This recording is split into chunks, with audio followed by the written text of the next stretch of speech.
예, 목요일 묵상의 시간입니다. 전도는 능력의 문제가 아니라 순종의 문제다. 전도는 능력의 문제가 아니라 순종의 문제다. 이런 제목으로 계속 묵상하겠습니다. 자, 어제 우리는 바울의 그 아테네 전도에 대해서 우리 살펴보았는데요.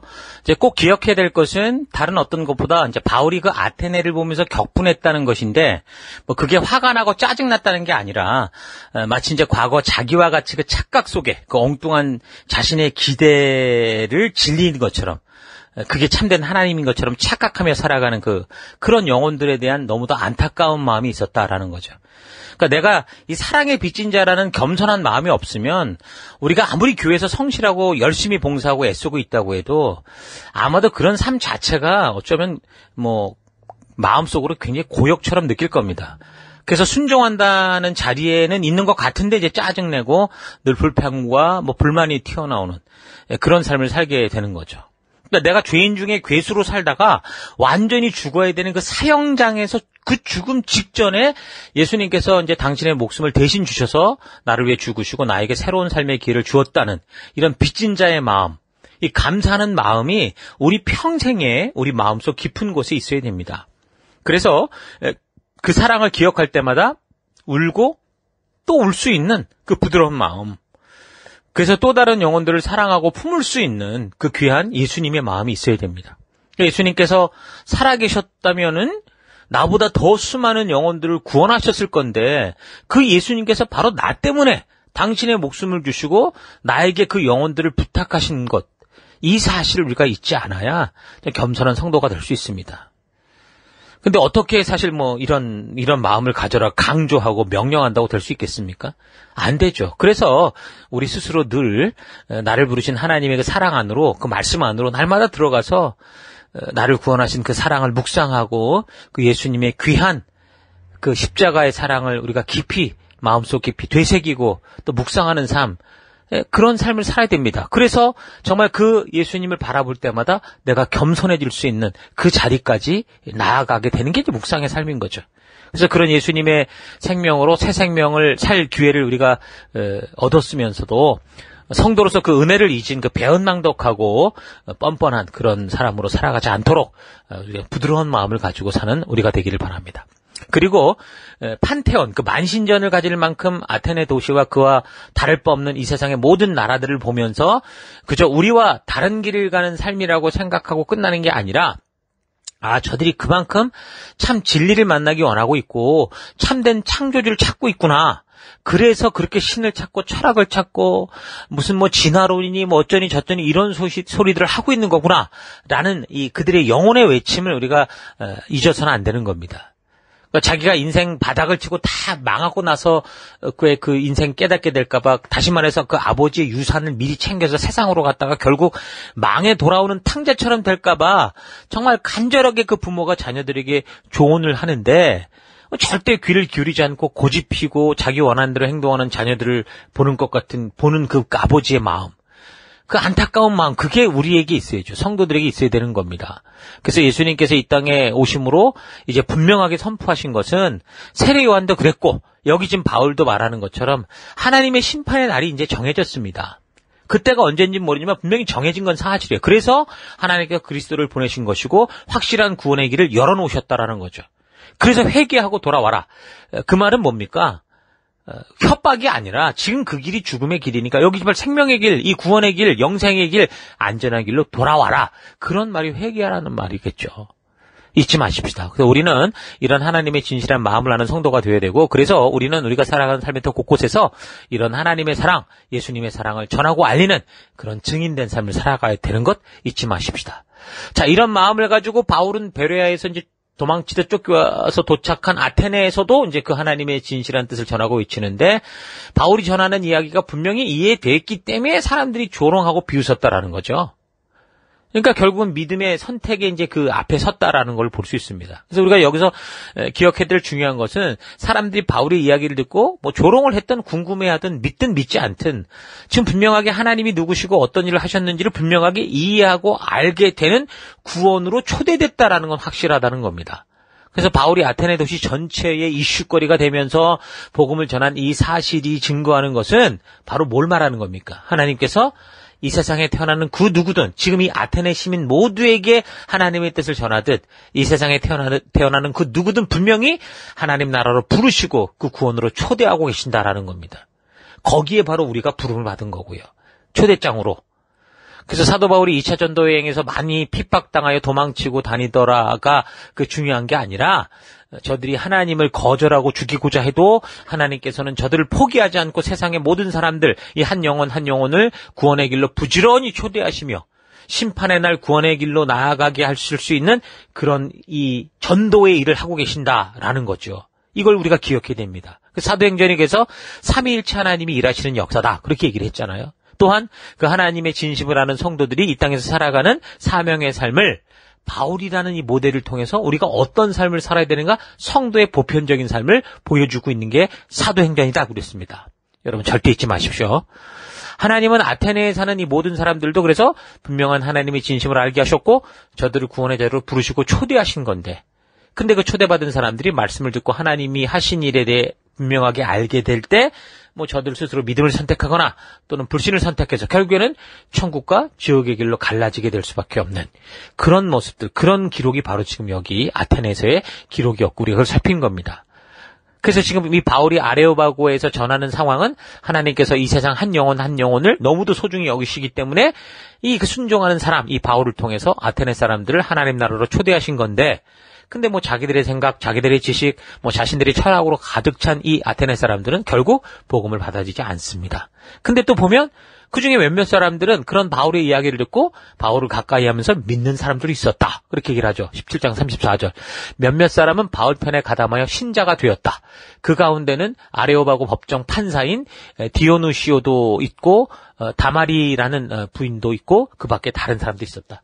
많지는 않지만 분명히 있었다라는 겁니다. 자, 그러니까 제가 여기서 우리의 구원의 문제는 뭐 인간 스스로 선택하는 게 달렸다 그렇게 말하는 것 같지만 결국 사실은 우리가 죄인 됐을 때에 우리를 먼저 사랑하여 구원의 자리를 초대하시는 그 은혜가 먼저라는 거 이거는 부인할 수 없는 겁니다. 그래서 그런 하나님의 부르심을 듣고 초대를 받을 때 하나님이 주신 이 자유의지가 있잖아요. 이걸 가지고 그 하나님의 부르심 앞에 스스로 선택하며 나와서 회개하고 하나님 말씀의 가치를 따라 살아갈 때 그때 정말 진정한 하나님 나라 백성이 되는 것, 영생의 길로 가게 되는 것, 하나님 나라 백성이 되는 것 잊지 마십시오. 오늘날도 우리가 전도를 할 때 예수가 그리스도라는 이 복음이 어떤 사람들에게는 정말 너무 소중한 생명의 말씀이 돼서 막 회개하고 구원의 그 길로 돌아오는 그런 소식도 있는데 또 어떤 사람들은 분명하게 듣고 다 이해가 돼도 믿지 않는 그런 사람도 있습니다. 이해가 돼도 믿어지지 않는 거. 그런 걸 보면 정말 우리가 이제 말하는 믿음이라는 건 뭐 선택이니 어쩌니 다 떠나서 먼저 하나님의 선물이다라는 것을 우리가 알 수 있게 되는 거죠. 자, 빌립보 지역을 시작으로 서방 지역에 복음을 전하던 바울이 가는 곳마다 그를 적대하고 반대하는 유대인들의 위협에 몰려서 자꾸 도시를 옮겨가게 되는데 이 철학과 민주주의가 발달된 어쩌면 과거의 미신에 치우친 세대와는 다른 생각을 할 수 있을 만한 도시 문명을 가진 이 아테네였음에도 그곳에서도 여전히 변함없는 우상 숭배가 있었고 사람들이 삶의 절대 기준을 찾지 못해서 인본주의적 각자의 생각, 철학, 그 주장에 빠져 살아가는 아테네에서 그 열정으로 가득 찬 사도 바울도 결국은 어떡합니까? 복음을 받아들이지 않으니까 결국 그 도시를 떠날 수밖에 없었습니다. 그리고 이제 고린도로 옮겨가게 되는 거죠. 자, 그래서 고린도로 이제 옮겨가게 됐는데, 이 고린도라는 도시는 그 당시 이제 로마의 행정구역으로 아가야라고 불리는 이 지역의 수도였죠. 그러니까 그리스, 지금으로 말하면 그리스 지역의 이 반 위쪽으로, 그쪽 이 데살로니카나 그 위쪽으로는 이제 마케도니아라고 그랬고, 그 밑에로는 전부 아가야라는 이런 명칭으로 그 지역을 불렀었거든요. 로마 그 통치 당시에. 네, 이제 거기가 이제 고린도 같은 데가 이제 거의 뭐 중심 수도다라고 말할 정도였죠. 역사적으로 이제 아테네와 쌍벽을 이룰 정도의 도시였고, 뭐 근데 그 시대쯤에는 오히려 아테네 도시보다 훨씬 더 발달되고 앞지른 도시라고 볼 수 있습니다. 뭐 북쪽으로는 중부 그리스, 그리고 남쪽으로는 펠로폰네수스를 연결시키는 이제 고원에 위치해 있었고요. 이 도시 동서쪽으로는 각각 항구가 있어서 전략상 아주 요충지였죠. 그러니까 이쪽 그 터키와 그리스에 있는 에게해, 그리고 이 그리스와 이제 로마 사이를 잇는 이 바다를 가로질러 갈 수 있는 근데 사실 거기 지금 이제 고린도 그 우다가 뚫려 있어가지고 지금 배들이 왔다 갔다 하는데 그때 당시는 그게 되지 않았기 때문에 실제로 이제 그 이 밖으로 돌아 나오면 뭐 위험도 있고 시간도 많이 걸려서 그 배를 거기서 이제 그 이 노예들을 통해 끌어가지고 넘기는 그런 일들도 역사적으로 보면 있었거든요. 어쨌든 이 도시가 BC 8세기에 크게 번성해서 BC 6세기, 7세기 경에는 아주 굉장한 영화와 세력이 아주 절정에 달하는 거죠. 그러나 BC 146년 고린도는 이 로마의 장군이었던 무미우스에 의해서 완전히 파괴되고 주민들이 노예로 돼서 이 도시가 완전히 망했던 적이 있습니다. 근데 이제 BC 46년, 그러니까 100년이 지난 BC 46년에 이제 로마의 황제였던 시저가 이 도시를 재건해서 이제 BC 44년에는 로마의 식민지로 삼았고, 그래서 이제 BC 27년에 로마의 통치구역 중에 하나인 아가야 행정구역이 이제 수도가 된 거죠. 그러니까 여기 이제 주민들은 대개 헬라인, 뭐 이탈리아 출신의 자유민, 또 로마군의 태역 장군, 뭐 상인, 정부관리 뭐 등 여러 부류의 사람들이 있었고요. 이 도시는 특히 이제 육상 및 해상 무역로가 이제 집중돼 있었기 때문에 상업적으로 아주 유리한 위치를 가지고 있어서 경제적으로 많은 부를 축적할 수 있었죠. 그래서 이제 사람들이 아주 호사스러운 생활을 했고, 이러한 윤택한 생활은 결국 이 주민들을 윤리적, 도덕적 이 타락의 어떤 그런 길로 이끌게 됩니다. 뭐 고대 유명한 신전들 중에 이제 아프로디테 신전이 이제 고린도에 있었는데, 그 아프로디테 신전에는 직속으로 고용된 여사제, 그러니까 창녀들이죠. 이제 1000명이나 넘을 정도로 도시를 굉장히 문란하게 만들었습니다. 또 워낙 상업 도시다 보니까 조금 전에 말한 것처럼 수많은 나라의 배들이 오고 갔고, 또 그럼 고린도를 거쳐가는 돈 많은 장사꾼들, 뭐 성객, 선원 이런 사람들이 향락을 즐기면서 아프로디테 신전에서 매춘부들하고 아주 음란한 그런 것이 아주 일상으로 즐겼었죠. 그래서 BC 5세기 초 고린도 사람들의 이 문란한 이 생활이 아주 너무 이 소문이 나가지고 쉽게 말해서 뭐 요즘에 뭐 오빤 강남 스타일 그렇게 얘기를 하는데, 그때 당시 오빤 고린도 스타일 그렇게 되면 이 의미가 아주 음란하고 행실이 나쁜 그런 걸, 그 성적으로 부도덕한 사람이다라는 거를 말할 때 오빤 고린도 스타일이라고 말할 정도였다. 그런 도시가 이제 고린도였다라는 거죠. 자, 그런 도시로 이제 바울이 갔는데 바로 이 도시에서 이제 1년 6개월을 머물게 됩니다. 18장 1절. 그 후에 바울이 아덴을 떠나 고린도에 이르러 아굴라라 하는 본도에서 난 유대인 한 사람을 만나니, 글라우디오가 모든 유대인을 명하여 로마에서 떠나라 한 고로 그가 그 아내 브리스길라와 함께 이달리아로부터 새로 온지라 바울이 그들에게 가매. 그러니까 이곳 고린도에서도 바울은 또 좋은 동역자를 만나죠. 아굴라와 브리스길라 부부였습니다. 그러니까 전도인으로서 지금 어려움과 뭐 여러 그 박해를 받아도 계속 순종의 자리에 나아갈 때 어떻겠습니까? 정말 좋은 사람을 만나게 되고, 만난 사람들이 복음과 사명을 듣고 변화돼서, 그리고 성장해서 또 함께 사명에 동참하는 동역자가 되고, 한 꿈을 꾸고 평생을 함께가는 동역자가 된다.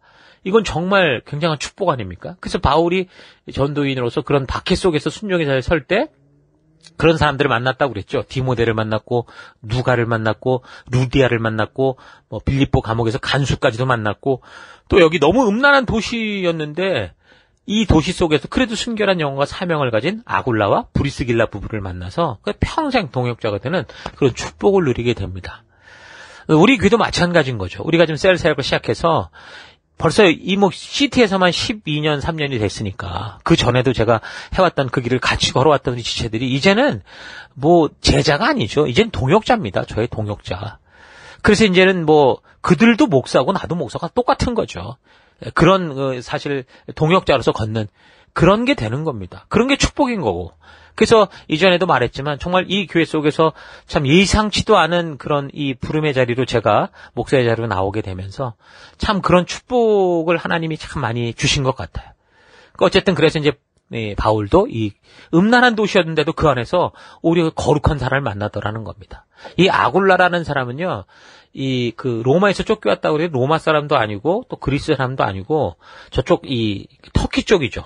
소아시아 쪽 폰투스 사람입니다. 근데 여기 이제 한글 개역 성경으로는 뭐 본도에서 났다 그러니까 무슨 이게 섬인 줄 아는데 그렇지 않고 흑해 남단에 있는 터키 땅 중북부, 그러니까 폰투스 출신입니다. 성경을 번역할 때 이제 우리 그 원래 그 할아버지들이 음력을 할 때 이제 본도라고 해서 우리가 좀 착각을 일으키는데 그렇지 않습니다. 뭐 여기서는 우리가 영어로 읽으니까 아마 금방 알 수 있을 겁니다. 아굴라라는 게 유대인이었는데 거기서 태어났고 이제 로마로 어떻게 해서 가서 이제 무역을 하게 된 거죠. 그런데 로마의 황제 클라우디우스가 이제 네로 황제 아버지거든요. 근데 이 클라우디우스가 로마에서 이제 유대인 추방령을 내림으로 말미암아 지금 이제 고린도로 오게 됐다. 그 얘기를 하는 겁니다.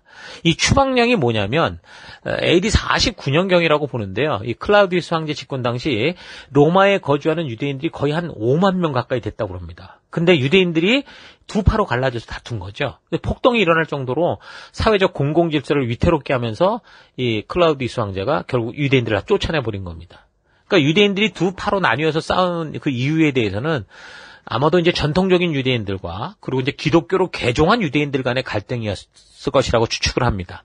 그래서 이런 추측이 가능한 것은 고대 이제 그런 이제 그 있던 그 유적들 중에 발견된 고대 비문 중에 하나 나사렛 비문이라고 이름 붙여진 게 있는데 그게 이제 보니까 로마 황제의 칙령이 적혀 있는 비문으로서 그 내용은 무덤과 무슨 묘실에 대한 그런 로마의 법이었다라는 거죠.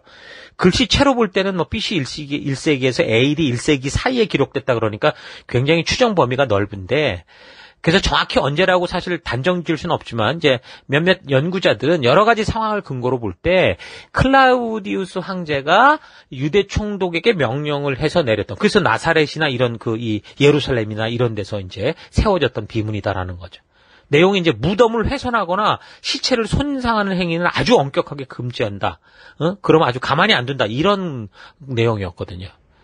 그러니까 그 당시 유대인은 이미 우리가 살핀 것처럼 그 율법을 중심으로 하는 저들의 삶의 습관이 있어서 그래도 그 나름대로 거룩하게 구별된 삶을 살았었기 때문에 그 도시에 사는 그 유력한 사람들의 어떤 이 지지도 받고 그럴 수 있었다고 그랬잖아요. 그래서 이제 로마나 알렉산드리아 같은 도시에서는 비교적 그래도 자유를 누리면서 특히 이제 신앙적인 그 관습 이런 것들을 그대로 유지하며 사는 데 있어서 어려움이 없었다고 합니다.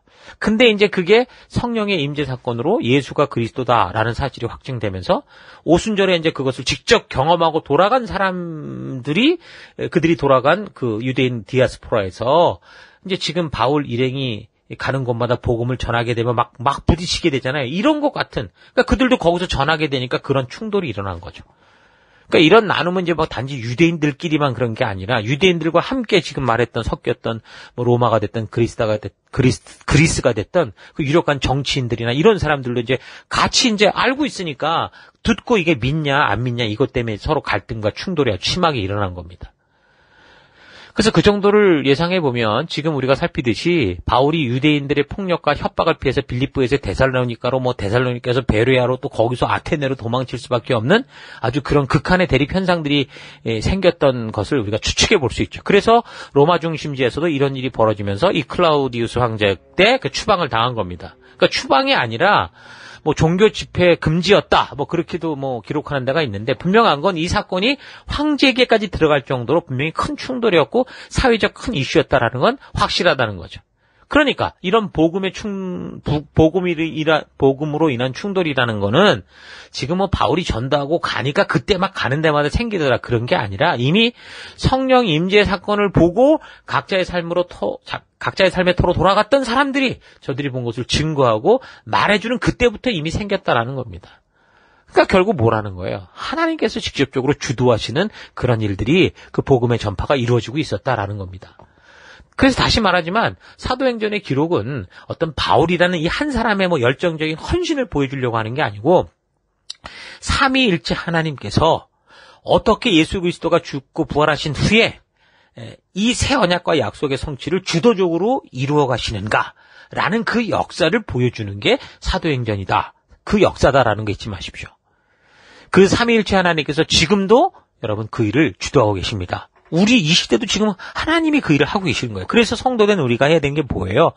그 하나님이 일하실 수 있도록 순종의 통로가 되는 거예요. 바울이 되고 디모데가 되고 바나바가 되고 아골라와 프리스길라 같은 그런 가정이 되고 이렇게 되는 거예요. 그러니까 전도하는 것은 능력의 문제가 아니라니까요. 순종의 문제입니다. 물론 우리가 성경과 역사를 바르게 아는 건 먼저죠. 그래서 내가 보고 겪은 것, 그래서 이 진리의 성령 하나님이 나를 찾아주시고 내가 이 성경을 통해 하나님을 거듭난 사람으로서 그것을 증거하는 증인이 되는 거죠. 성도는 증인인 겁니다. 그래서 하나님이 우리를 위해 일하신 그 놀라운 사랑을 이 성경과 역사를 통해서 그리고 삶을 통해서 경험하고 깨닫게 된 것을 우리가 정말 담대히 전할 수 있는 그런 거듭난 그런 삶을 살아가는 그런 거룩한 증인된 우리가 됐으면 좋겠습니다. 자, 오늘 여기까지 하고 계속 이어서 내일도 옥상에 나가십시다. 자, 오늘 하루 나는 내가 살아가는 세상 속에서 복음대로 살고자 하다가 부딪히고 이상하게 여겨지는 일들도 인해서 입을 다물고 자꾸 조용히 세상의 가치들과 슬슬 어울려 살고 있지는 않은지, 아니면 비록 교회 오빠라는 소리를 듣게 되고 때로는 왕따 같은 비슷한 취급을 당하는 삶을 살게 돼도 우리 예수님의 생명으로 구원받은 하나님의 자녀로서 하나님 나라 백성으로서의 가치를 따라 살고자 하는지 차분히 생각해 보시기 바랍니다. 우리가 분명하게 기억해야 되는 것은 이방으로 복음이 전파되어 지금 우리에게까지 복음의 소식이 전해진 것은 바울이라는 사람에 의해서가 아니라 삼위일체 하나님께서 주도적으로 이루신 역사의 결과다라는 사실입니다. 그러니까 바울이 로마에 가기도 전에 이미 로마에서는 유대교 정통파와 예수를 그리스도로 믿는 사람들의 충돌이 있었죠. 그러니까 6월절 예수님의 십자가 사건을 목도하고 부활의 소식을 듣고, 그리고 오순절 성령 임재 사건을 통해서 예수가 그리스도이셨다라는 사실을 목격하고 믿게 된 그 증인들이 저들이 살아가고 있는 세계 곳곳 자신의 그 디아스포라에 돌아가서 이 사실을 증언하는 전도자요, 증인이요, 성도로서의 삶을 살았기 때문인 겁니다. 그래서 사도행전의 주인공이 바울이라는 특별한 사람이 아니라 예수가 그리스도 되심에 대해 증인된 삶을 사는 모든 성도다라는 사실을 잊지 마셔야 됩니다. 그 성도가 바로 저고 그 성도가 바로 여러분인 것이죠. 그래서 우리도 지금 우리 각자가 보냄을 받고 살아가는 곳곳에서 바울과 같이 빚진 자의 마음으로 하나님이 이루어오신 그 놀라운 사랑의 역사적 사실을 증언하는 증인된 삶을 살아가야 됩니다. 하나님의 심판의 날이 정해졌고, 그래서 하나님께서 예수를 그리스도로 보내셔서 우리로 하여금 영원한 지옥의 길에서 영원한 생명의 길, 하나님 나라로 오라고 회개를 명하시고 하나님 나라로 초대하신다라는 사실을 전하는 게 우리의 사명입니다. 이런 사실 잊지 마시고 각자가 살아간 삶의 터 곳곳에서 진정으로 부활의 증인이요 하나님 나라 백성으로 열방의 제사장이요 거룩한 나라요 하나님의 소유된 백성답게 살아내는 여러분들 될 수 있기를 주의 이름으로 축원합니다. 자, 오늘 하루도 힘내십시오. 잠시 기도하겠습니다. 하나님께서는 매일 우리의 삶의 모든 것을 통해 영생의 길로 오라 하시며 우리를 천국 잔치로 초대해 주시기에 우리가 이렇게 하나님의 자녀가 됐고, 그래서 그 하나님의 부르심을 듣지 못하는 내 삶 속에 함께 살아가는 지체들에게 전하라 하시는데, 전도자여 증인이라는 성도로서의 부르심을 잊고 내 삶이 조금 더 편해지고 나아지는 일에만 몰두하며 살아온 삶을 회개합니다. 증인된 삶을 살아가는 것에는 무슨 특별한 능력이 필요한 게 아니라 내가 살아계신 하나님을 말씀과 역사를 통해 진심으로 만나는 거듭남이 필요한 거고, 그래서 나를 만나주신 그 내 실제 경험을 이야기하는 것이라는, 증인된 것이라는 사실을 잊지 않고 성경과 역사를 통해 우리 하나님의 진심을 만나는 거듭남이 있기 원합니다. 바울이 로마에 가기도 전에 이미 복음의 소식이 전파돼서 유대인 공동체 속에서 갈등이 일어났던 사건들을 통해 복음 전도는 특별하게 기름 부음 받은 어떤 사람들이 아니라 나를 찾아주시고 만나주신 우리 예수님을 전하는 그 성도들 통해, 나를 통해 하나님께서 직접 이루어 가신다라는 거 잊지 않고 늘 우리의 하나님을 전하는 그런 증인된 삶 살아가는 내가 되기 원합니다. 오늘도 그 길로 인도하여 주고 이끄신 하나님 감사드리고 예수님 이름으로 기도했습니다. 아멘.